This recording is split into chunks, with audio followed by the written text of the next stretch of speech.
નમસ્કાર મિત્રો, એક ભારત ન્યૂઝમાં આપનું હાર્દિક સ્વાગત છે। આજે આપણે હિંમતનગર સાબરકાંઠા જિલ્લામાં આવ્યા છીએ આમ આદમી પાર્ટીનો પરિચય લેવા માટે। વિસાવદરની અંદર ગોપાલ ઇટાલિયાની જીત થઈ છે, એના માટે આપણે અહીંનો હિંમતનગર સાબરકાંઠા જિલ્લામાં પરિચય કરશું હિંમતનગરની ટીમ જોડે કે એમના અંદર કેટલો અત્યારે ખુશીનો માહોલ છે। પ્રભારી રમેશભાઈ ટી સલાટ એડવોકેટ, આજ રોજ અમને બહુ ખુશીનો માહોલ છે। જે અમારા નેતા ગોપાલ ઇટાલિયા બહુમતીથી જીત મેળવી છે, જેથી અમે હિંમતનગરની સમગ્ર ટીમ સાથે બહુ ખુશીના માહોલ સાથે અમે ફટાકડા સાથે એકદમ ઉત્સાહનો માહોલથી અમે ફટાકડા ફોડી અને વિજય। હું બિપિનચંદ્ર ગામેતી, પ્રભારી નોર્થ ગુજરાત।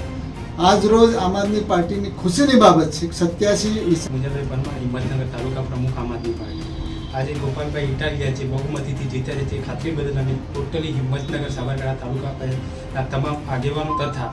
પાર્ટીના તમામ સક્રિય નેતાઓ અને કાર્યકર્તાઓ થઈને અમે ઉત્સવ ઉજવી પરમાર હિંમતનગર તાલુકા પ્રમુખ તરીકે આજે ગોપાલભાઈ ઇટાલિયા જે 27 વિધાનસભાના ઉમેદવારથી બહુમતી જીતથી વિજય બન્યા છે તે ખાતરી બદલ અમે હિંમતનગર 27 વિધાનસભાના પ્રભારી રમેશભાઈ ટી સલાટ એડવોકેટ, આજ રોજ અમે અમારી સમગ્ર હિંમતનગરની ટીમ ઉત્સાહથી જ્યારે અમારા નેતા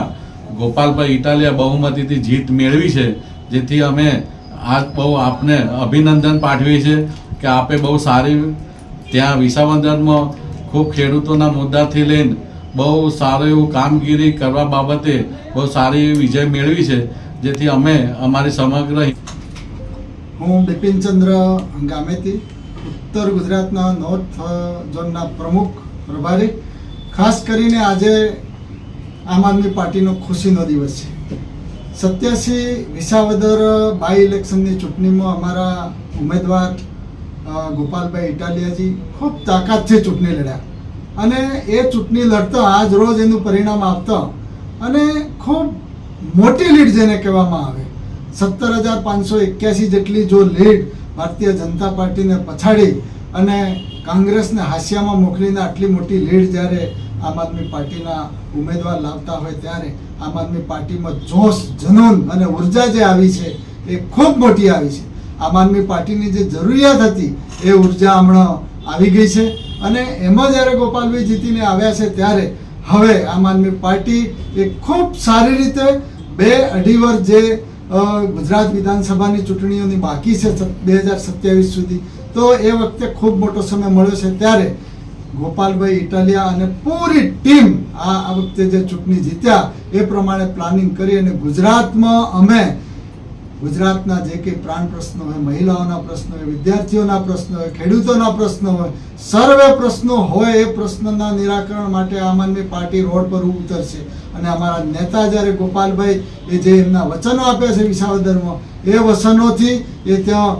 પૂરા કરશે અને આખો ગુજરાતમાં પ્રવાસ કરી અને 2027માં આમ આદમી પાર્ટીની સરકાર બને એવા તમામ પ્રયત્નો કરી અને કેજરીવાલજીએ જે જવાબદારી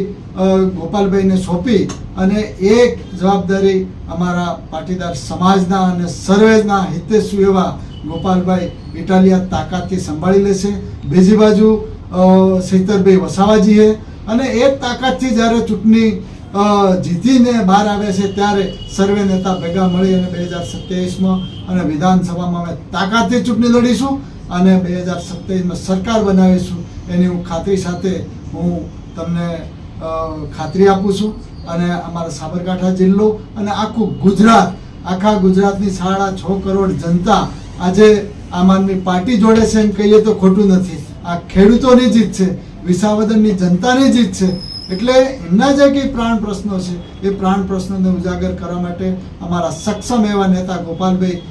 એ કામગીરી કરશે અને આમ આદમી પાર્ટી જ એક એવી પાર્ટી છે કે આ ભારતીય જનતા પાર્ટીને હરાવી શકે।